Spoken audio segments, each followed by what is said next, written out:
Pessoas maravilhosas. E qualquer outra narrativa destruiria essa teoria. E então provavelmente há uma batalha de mentes acontecendo agora. E a batalha é para ver qual versão da história vencerá e continuar insistindo porque precisamos lascar a tampa dessa coisa. Sim, senhora.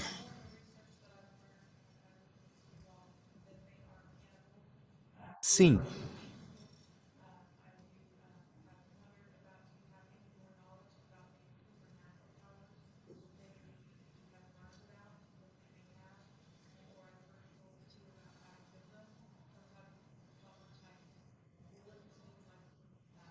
Sim, você pode repetir a pergunta porque estou com dificuldade para ouvir. Sim, eu também estou. Então, mas falando nisso, esses gigantes têm poderes sobrenaturais? Balas de cobre os param? É uma forma de matá-los? É tão perto assim? Certo. Nunca atirei em um. Sim, senhor, vamos caçar Nephilim. Não há dúvida de que, dependendo de quanto DNA de anjo caído eles têm, eles definitivamente têm poderes sobrenaturais. O que consideraríamos sobrenaturais, na verdade são poderes hiperníveis. E isso varia de força sobrenatural à inteligência. E o que também acho interessante é que você tem esses casos em que tem esses gigantes selvagens bárbaros que saem das cavernas. Mas também há outros casos em que você ouve histórias de gigantes que não são selvagens, especialmente porque estão relacionados ao fenômeno OVNI, que parecem ser civilizados, na verdade muito mais avançados do que nós. Então, isso levanta a questão: existe esse antigo grupo selvagem que remonta à dispersão deles pelas mãos de Josué na Terra Prometida? Eles ainda vivem em colônias ou algo assim, mas então você tem esses outros grupos que parecem ser bem avançados. Então, é uma mistura. Mas sim, eles têm poderes hiperdimensionais. Por isso, acho criaturas como o Pé Grande difíceis de encontrar. E nas Ilhas Salomão, os gigantes de lá também estão associados a todos os tipos de fenômenos estranhos, especialmente no que se refere a viagens como o Stargate. E então você está falando sobre uma conexão entre a ufologia e os gigantes da Bíblia. Agora, pessoal, estou sentado aqui, vocês sabem, sou um professor da Bíblia. Eu li a Bíblia, eu ensinei a Bíblia, sou pastor por muitos anos. E essas palavras saíram da minha boca. Ufologia e gigantes. Uau! Mas este é o mundo em que vivemos hoje. Não é mais o mundo do seu avô. Coisas novas estão surgindo. Este cavalheiro aqui, se você pudesse se levantar e falar o mais alto possível. Gênesis 6 e nós tivemos o dilúvio. E eles apareceram do outro lado do dilúvio. Você pode me dar uma teoria lógica de como isso aconteceu? Os Nephilim estavam na Terra naqueles dias. Moisés está escrevendo aqui milhares de anos depois do dilúvio. Está sendo ditado ou Deus está escrevendo ou os anjos estão ditando, mas está funcionando no Monte Sião. Então ele diz que Moisés está escrevendo novamente sobre o dilúvio bem aqui. Moisés está escrevendo daqui. Os Nephilim estavam na Terra naqueles dias. Ponto final. Feito. Acabou. Mas não é isso que diz. Diz que os Nephilim estavam na Terra naqueles dias e também depois, quando os filhos de Deus. Ele conta exatamente o que aconteceu quando os filhos de Deus viram as filhas dos homens e tiveram filhos com elas. Quer dizer, não entendo por que é tão controverso, porque é uma guerra de sementes. Gary Stearman deu um ótimo ensinamento sobre a guerra das sementes. A semente da mulher estará em inimizade. A semente de uma serpente estará em inimizade, em guerra com a semente da mulher. E não há limite de tempo para isso. É como se, fossem 4 antes de Cristo que essa guerra acabaria. Bobagem. Ainda está acontecendo. E acredito no que está acontecendo na modernidade com todo o programa de hibridização de abdução alienígena, que remonta a Daniel. Eles não terão suas sementes misturadas com as sementes dos homens, mas não se unirão, que é exatamente o que está acontecendo. Não há casamento como em Gênesis. Eles não estão se casando com mulheres. Eles estão apenas pegando esperma e criando o que querem. E eu sei que isso parece completamente maluco, mas na minha mesa nos últimos 2 dias,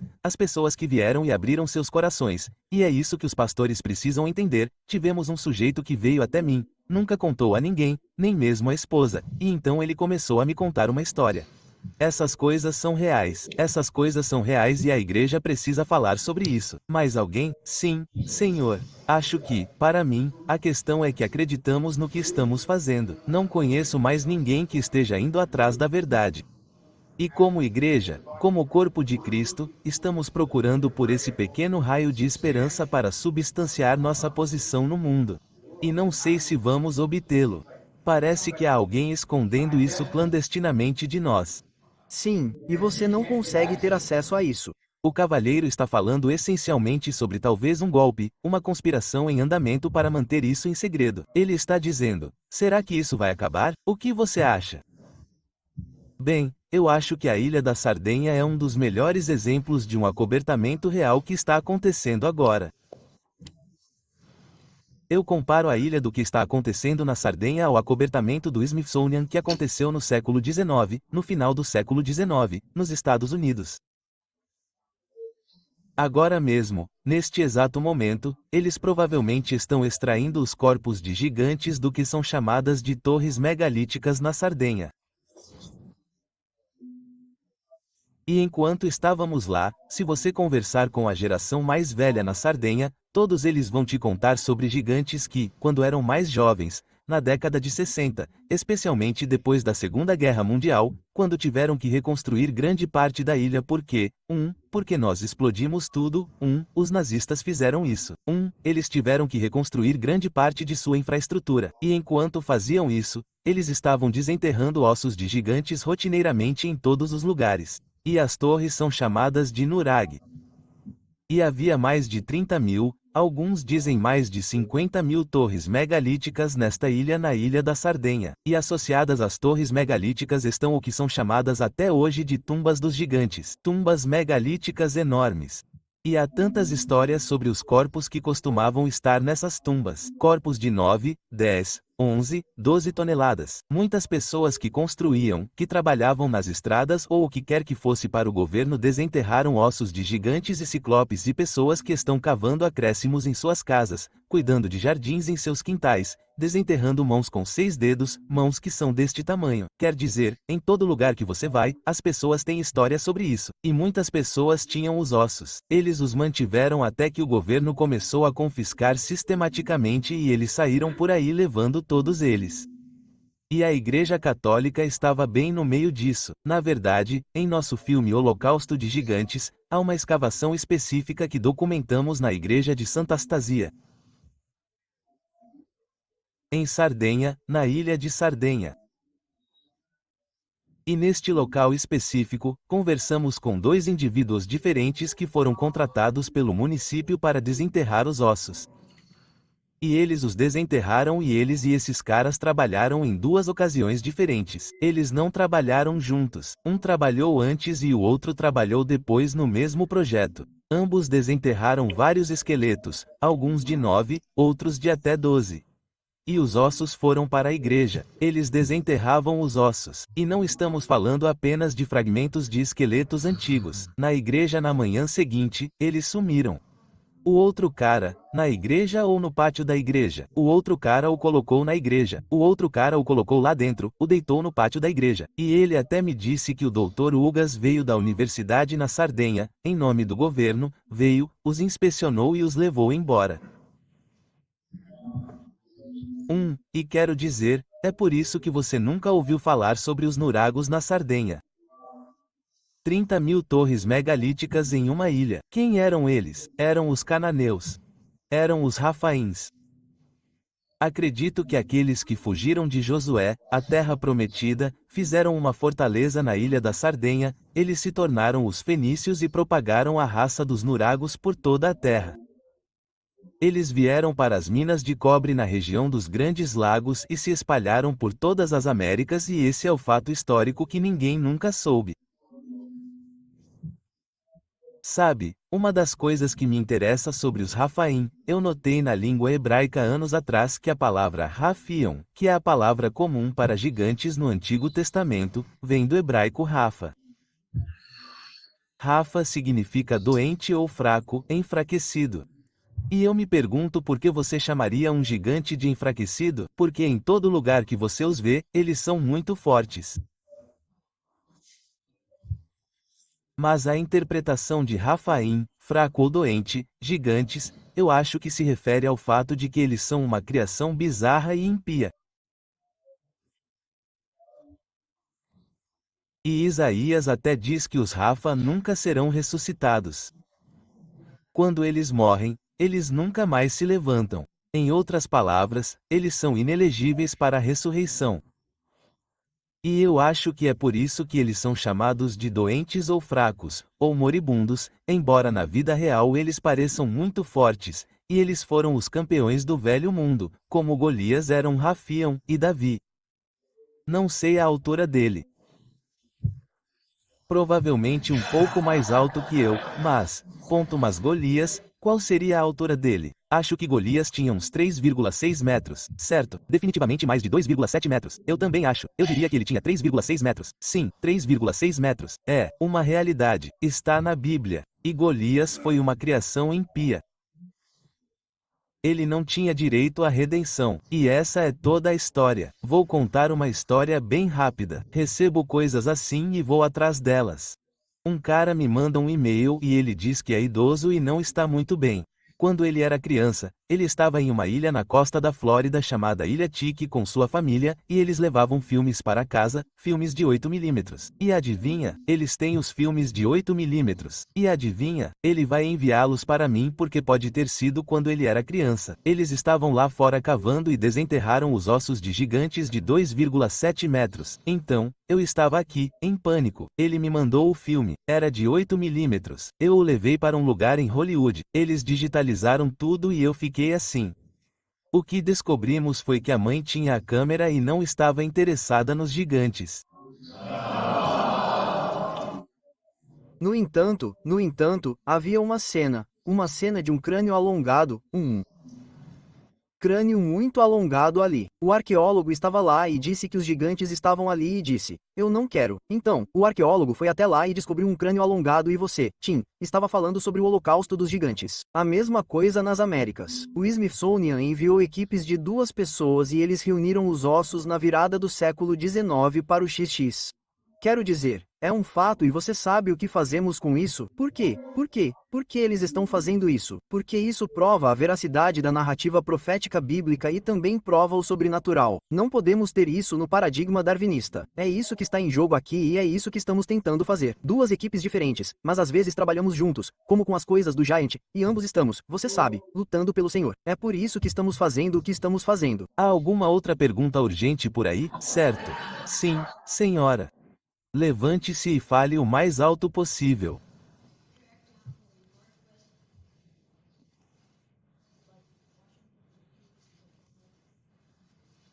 Pé grande.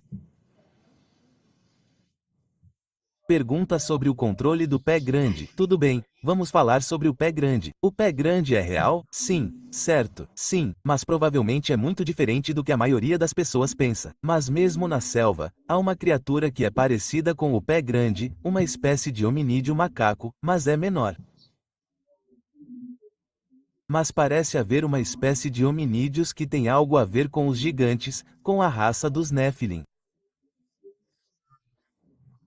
E definitivamente há, quer dizer, você tem o Yeti na Ásia, naquela área. Você tem a criatura pé grande, você tem a criatura pé grande da Amazônia, que tem cerca de 1,90 m de altura, menor do que as outras. Então, não somos a única espécie de hominídeo na Terra. Temos um cavalheiro aqui atrás, de pé. Fale o mais alto que puder, por favor, e vamos repetir sua pergunta. Tudo bem. O homem fez uma pergunta antes sobre conspiração para tentar encobrir as informações que você está procurando. E biblicamente, Jesus nos diz que as portas do inferno não prevalecerão contra a minha igreja. Esse é o primeiro ponto.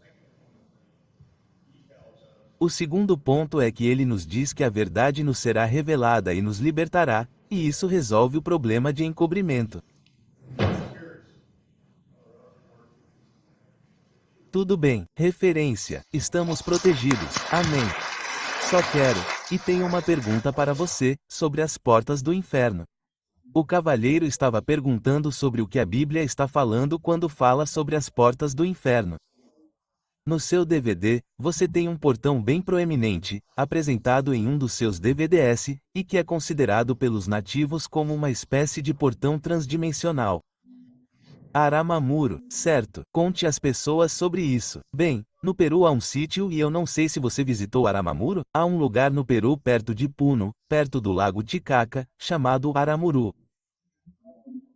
Esse nome é inventado porque havia um xamã lá que queria ganhar mais dinheiro com o turismo e criou todo esse mito sobre Aramamuro. Ele colocou o nome Aramamuro porque ele queria, ele deu o nome de Aramamuro porque ele queria conectá-lo à terra mítica de Mu. E ele inventou toda essa história sobre um rei Inca ou um sobrevivente de Mu passando por aquele portão e lá ia o que ele considerava ser um Stargate, mas há vestígios de mitos indígenas nessa coisa que ele inventou. Porque fomos e conversamos com o pessoal da IA na vila, bem ali, bem ao lado desse suposto portão. E o pessoal da IA com quem falamos nos disse que sim, tem sido a lenda de ser um Stargate, mas não como aquele cara xamã inventou sua história.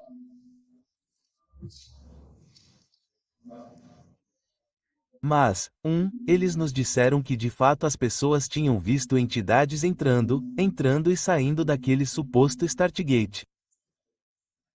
Então, eles não sabem quem o construiu e não sabem o porquê, mas se você for lá hoje, verá todos os tipos de xamãs fazendo coisas cerimoniais na frente daquele portão, geralmente com turistas, e nós fazíamos isso quando estávamos lá, mas fizemos algo que a maioria das pessoas não faz. Acampamos na frente daquilo e pagamos caro por isso, o que acabou sendo um erro, porque naquela noite eu fui submetido a uma das piores tempestades que já vi na minha vida. Quero dizer, granizo e vento, e foi simplesmente algo que eu não sei. Não sei se foi coincidência ou o que, mas nós brincamos muito sobre irritar os deuses naquela noite, mas sim, nós estávamos completamente bêbados acampando na frente daquela coisa. E, a propósito, no dia seguinte, os moradores da vila tiveram que vir e nos ajudar a tirar nossa van da lama. Ela afundou na lama, e isso está no filme no final de True Legends, no episódio 1. E assim, no caminho de casa, quando estávamos dirigindo de volta para Puno daquele local, conversamos com o motorista e perguntamos a ele: vocês foram atingidos em Puno como nós fomos aqui? Ele disse: não. Ele disse que o clima. Ele estava ouvindo o rádio e disse que a tempestade estava muito estranha porque só caiu granizo forte perto de Aramum e da vila ao lado. Então, eu não sei, mas sim, eu não sei, não vi nada entrar ou sair. Só sei que estava muito frio e úmido e havia muito granizo. Estávamos no grande círculo de monte em Ohio.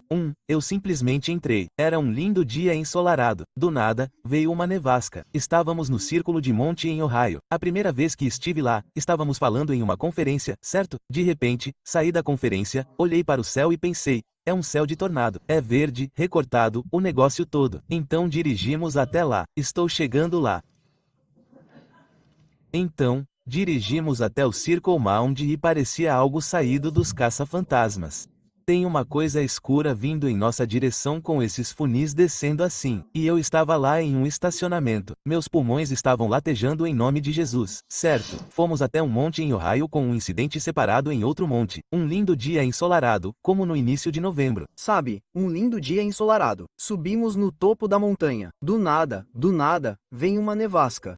E eu quero dizer uma nevasca. E estávamos sentados lá, sabe, com nossos casacos, e estava caindo feito louco. No momento em que descemos da montanha, estávamos a uns 100 metros, a coisa simplesmente parou. O sol apareceu. Diga-me o que está acontecendo. A propósito, quando estávamos em Adamuro, antes de irmos dormir, havia um grupo de nativos conosco. E eu perguntei a eles: vocês vão ficar aqui? Eles disseram: de jeito nenhum. Eles foram embora e havia um xamã tocando um sininho e coisas assim, e o pessoal da IA, eles nem falam espanhol. Eles falam conosco e alguns deles falam espanhol, e eles simplesmente não tinham como ficar depois do anoitecer naquela área. Cavalheiros, muito obrigado. Nosso tempo acabou. Na verdade, nosso tempo acabou. Deus os abençoe. Obrigado por terem vindo.